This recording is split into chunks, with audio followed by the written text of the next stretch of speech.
So how endemic is this in political institutions, and how should the issue be tackled? Well, let's speak to Kirsty Blackman, who is the SNP MP for Aberdeen North and the party's deputy leader at Westminster, and the MSP Monica Lennon, who is Scottish Labour's inequality spokesperson. Good morning to you both. Thanks for joining us. Kirsty Blackman, first of all, has any of this surprised you? I think it's not surprising that there is, in places like this, there is sexual harassment going on. I mean, if you hear about it happening in other industries, I don't think any industry or any place or any workplace is immune from these kind of things. I think probably the most concerning thing for me is what both Liz Kendall and Amar Anwar said there about the lack of confidence in the reporting system and about people being urged not to report. I think it's really important for us as political leaders or leaders within our parties to make sure that we create that confidence again. So in order to create that confidence, in order to create an environment where women can report these things, we need to demonstrably be taking action when these reports come to us. And I think it seems to me that that's where there's been a failing in the system up till now. In your few years at Westminster, have you seen any of this? Have you been victim to any of it? You get men making lechy comments, but there's been nothing that has kind of scared or upset me particularly. But I do know that it does go on, and that other people have raised issues, and you hear about the staff members raising issues and things. So I think that's a real concern. Monica Lennon, there are issues here, obviously, about power dynamics, about perhaps more junior members of staff feeling they can't report things. But the Daily Record today is talking about three MSPs being accused of, male MSPs being accused of creepy behaviour towards women, although it's not naming them, but it's talking about male MSPs actually being inappropriate towards younger female MSPs as well, cutting across party divides. According to Amar Anwar as well, this is something at Holyrood that goes from the top to the bottom.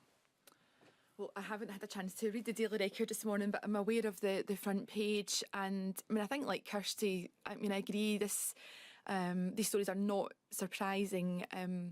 But I mean, as a woman, I find it sickening, and I think the first thing to say today is for anyone who's listening who is affected, know that you're not alone and that you're not to blame. And I think it really is important that political leaders and all the political parties and the parliamentary authorities make it really clear that we have a zero tolerance attitude towards this. I don't know about any of those individual examples, but these things are not that surprising. Have you experienced any of this? Not in Parliament, I have to say. I've been here since May of last year, but it doesn't mean that it doesn't go on. As a woman, I'm used to experiencing sexism. I'm 36. We've not got all day to talk about the times where I've felt undermined by a man or humiliated, but I know from a Scottish Labour perspective that we need to do better, and I think all parties are the same. I'm part of a group of Scottish Labour women who've been calling for better procedures to make it easier to report, and I know women have been encouraged to come forward. It's easy to say that to women, but I think what I'd like to hear from all the parties and from Parliament this week is exactly what people can expect, what support would be available, because it's not always clear what the procedures are and who do you approach, who do you speak to. And I think what Liz Kendall said, I just heard it on your piece there about some kind of independent reporting as well. There's maybe a place for that. And Kirsty Blackman, when we have the situation surrounding Mark Garney and the allegations in the newspapers yesterday, in fact, he said that some of it was true, some of the things he'd said to his employees, and the fact that he'd asked a female employee to go into a sex shop for him and buy something.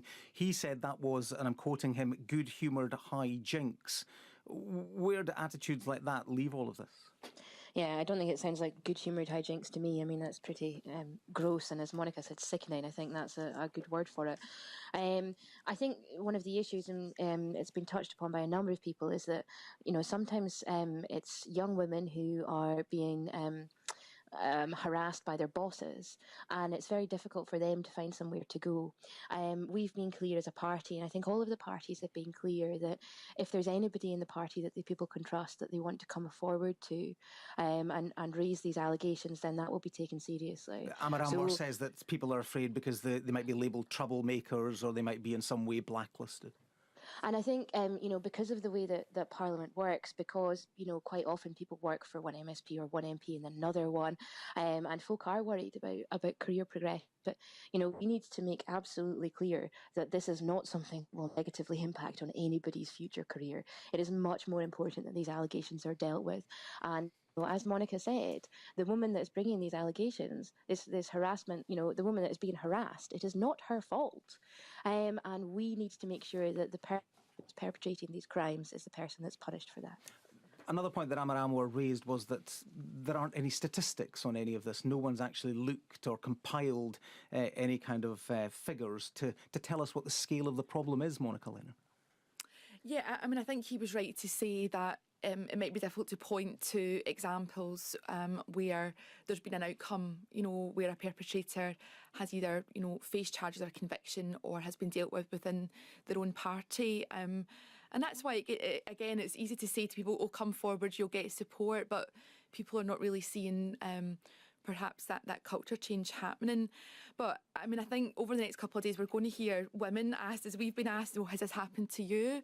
I'm not hearing many men being asked, have you been party to this? Have you been behaving badly towards women? So I think in the coming days and weeks, I think everyone needs to check their language and their own behaviours. To be fair, I did see one MP being asked that very question yesterday, one male MP on television. But just in terms of that wider point, again, Amar Anwar makes that point. He says we're not hearing very much from male MPs and MSPs generally. And he says from the very top, we need condemnation from all sides.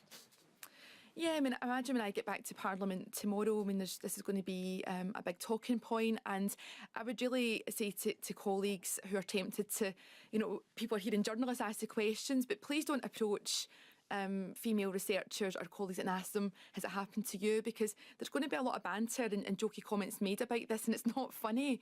And actually, if someone has been, we're talking about a spectrum here of behaviours, but on the more serious end, if someone has been a victim of sexual harassment or sexual assault, do you really want to have that conversation when you're making a coffee? Because are you prepared to help that person if they disclose something? So it is that serious. And I would urge all party whips, business managers, general secretaries to put out an email so staff come back to work, know exactly what the standards behaviours are that are expected and what support will be available if they want to speak out about something. And it's if they want to speak out, people might not be ready to, and they shouldn't feel pressure either. Well, let me thank you both very much for coming to speak to us this morning. That's Monica Lennon, Labour MSP, and we also heard from Kirsty Blackman, the SNP MP. The time is